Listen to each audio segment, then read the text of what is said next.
Poligami itu bukan soal nafsu, tapi soal tanggung jawab besar yang sering disalahpahami.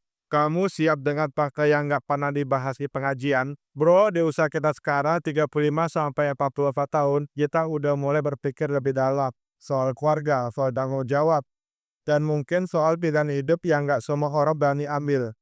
Poligami. Tapi tenang, video ini bukan buat menghasut lo poligami. Justru buat lo paham dari sisi fikih dan juga sosial. Biar nggak salah kaprah dan nggak asal ikut-ikutan.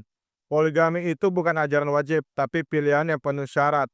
Allah berfirman dalam surah An-Nisa ayat 3. Nikahilah wanita-wanita lain yang kamu senangi, 2, 3, atau 4. Tetapi jika kamu takut tidak akan dapat berlaku adil, maka nikahilah seorang saja. Perhatikan bagian pentingnya, jika kamu takut tidak adil, maka satu saja. Ini bukan lampu hijau, tapi peringatan keras.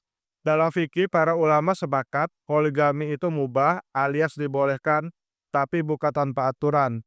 Imam Syafi'i, Maliki, Hanbali, dan Hanafi punya pandangan yang sama. Adil itu syarat utama. Adil di sini bukan cuma soal harta atau giliran malam, tapi juga soal hati dan perhatian. Dan ini yang sering gagal dijaga. Di sisi sosial, ada penelitian dari Universitas Indonesia tahun 2019 yang menyoroti dampak psikologis istri pertama dalam rumah tangga poligami.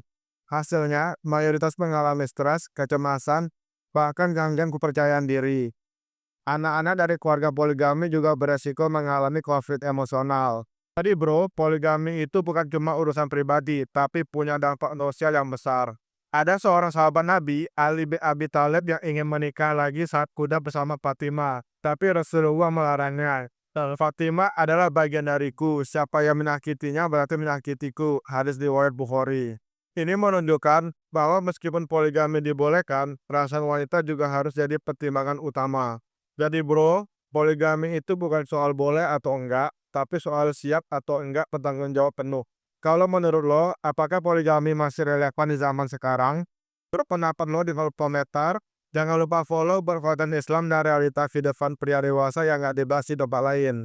Share juga ke teman lo yang lagi mikir buat nikah, biar mikirnya pakai ilmu, bukan nafsu.